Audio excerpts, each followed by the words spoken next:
We are now in the midst of an extraordinary moment in our nation's history. The people of America are watching, waiting to find out whether Manhattan District Attorney Alvin Bragg will bring criminal charges against the former president, Donald J. Trump, related to a hush money payment made to adult film star Stormy Daniels. It would mark the first indictment of a former president in U.S. history. The grand jury in the case heard from another witness today, attorney Robert Costello, the New York Times describing him as appearing, quote, at the request of the former president's lawyers, providing testimony aimed at attacking the credibility of the prosecution's star witness. That star witness is former Trump lawyer and fixer Michael Cohen.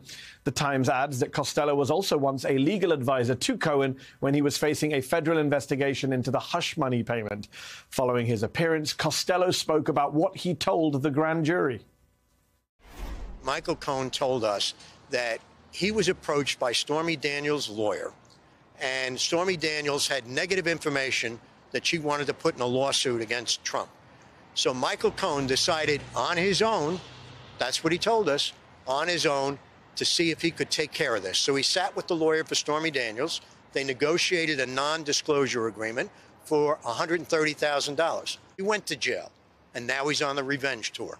If they want to go after Donald Trump and they have solid evidence, so be it. But Michael Cohen is far from solid evidence. Well, Michael Cohen was also at the court today on standby in case he was needed to respond to Costello.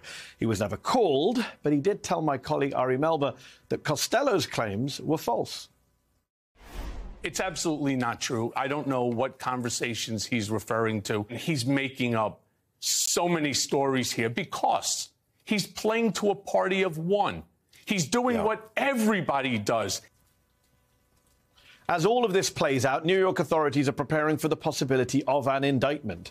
A source tells NBC News that Secret Service would accompany Trump throughout that process and do everything possible to keep him out of public view.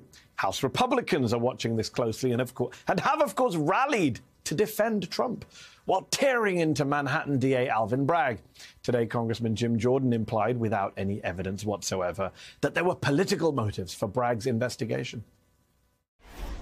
President Trump announced he was going to run for president again. And suddenly, here they go. Now they're coming after him for some alleged bookkeeping error. You've got to be kidding me. Bookkeeping. Jordan and two other House committee chairs have written to the DA demanding that he testify before Congress. Bragg's spokesman responded in a statement that read in part, "We will not be intimidated by attempts to undermine the justice process."